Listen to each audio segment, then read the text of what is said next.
Hello and welcome to our Bible study this morning. I hope this finds you well and looking forward to another exciting day with God today. I'm Mike Hibbs, I'm a reader at St Bart's and St Anne's, and we are starting this morning to have a look at the readings that are used at the carol service. Many people are surprised that we start our readings by one from Genesis, but we need to look at the reason why God sent his son, why Jesus was born at Christmas, and that is to go back to the story of Genesis and to have a look at the story of Adam and Eve. And we pick that story up in Genesis chapter 3 and verse 8. They heard the sound of God walking in the garden in the breezy time of the day. So the man and his woman hid from the face of God among the trees in the garden. God called to the man and said to him, "Where are you?" He said, "I heard the sound of you in the garden, and I was afraid because I was naked. So I hid." He said, "Who told you that you were naked? Have you eaten from the tree I ordered you not to eat from?" The man said, "The woman you put with me, she gave to me from the tree, and I ate." God said to the woman, "What is this you have done?" The woman said, "The snake, it deceived me, and I ate." God said to the snake, "Because you've done this, you're cursed away from all the animals and the creatures of the wild. On your stomach you'll go, and soil you'll eat all the days of your life." This is the word of the Lord. Thanks be to God. Isn't language a wonderful thing? Many of you will have done more reading since lockdown started than you've done in many years before.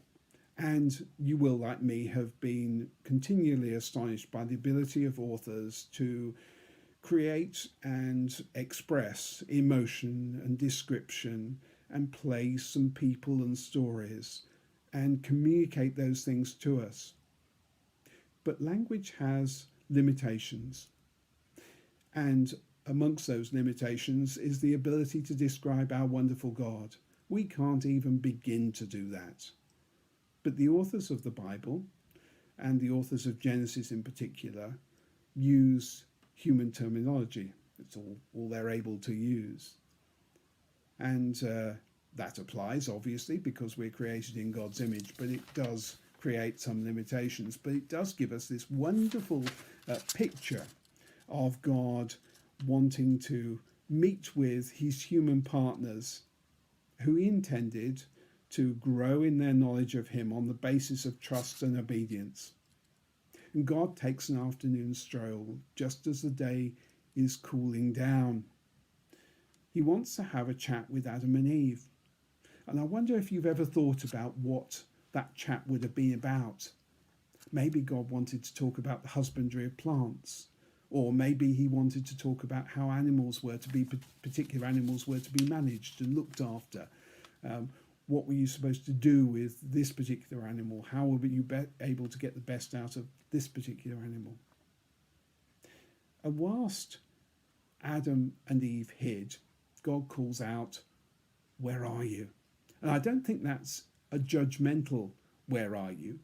I think it's much more a "where are you" of God looking for his human creations, much in the same way as the father was looking for the prodigal son for the feast.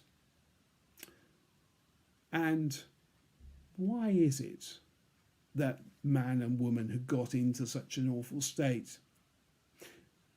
I wonder what Adam was thinking and why he didn't speak up when Eve was talking with the snake. Why didn't Adam have something to say, given the way in which God had instructed him? Obviously, we don't know. We were never supposed to be afraid of God, who wants to walk and talk with us. And gosh, look at the blame game. Your fault, God. You gave the woman to me, and she gave the fruit to me. And Eve, well, it was a snake. It tricked me. And then what about the snake? Well, man was given control of the animals. That's why Adam was given the opportunity to name all the animals. But then the result of this activity is that effectively the snake ends up controlling humans. So animals are controlling humans. It's reversing the way that God intended creation to work. And notice that God doesn't curse the snake. God declares the snake cursed. Why? Because the snake has disrupted completely the relationships from creation. So in this time of preparation for Christmas, let's try to spend some time walking and talking with God and taking our worries and concerns to Him. That way we will stop looking at the blame game and instead we'll look at hope and potential, and we'll see the world a bit more as God sees the world. And we'll also recognize that we need to say sorry for those things that we haven't done that we should have done, for those things that we've done wrong that we should have done in a different way. For those of you who are interested in some further reading, many of you will know that I'm a particular fan of C.S. Lewis's Narnia books. They're not just for children. Do have a look again at The Magician's Nephew, which is the first in the sequence, because that deals in part with the story in Genesis and does have a different take on things and may be helpful for some. So The Magician's Nephew, if you get a chance to read it. Well, I hope you enjoy the rest of today, and I hope you're able to join tomorrow to listen to the second of the readings from the Carol Service.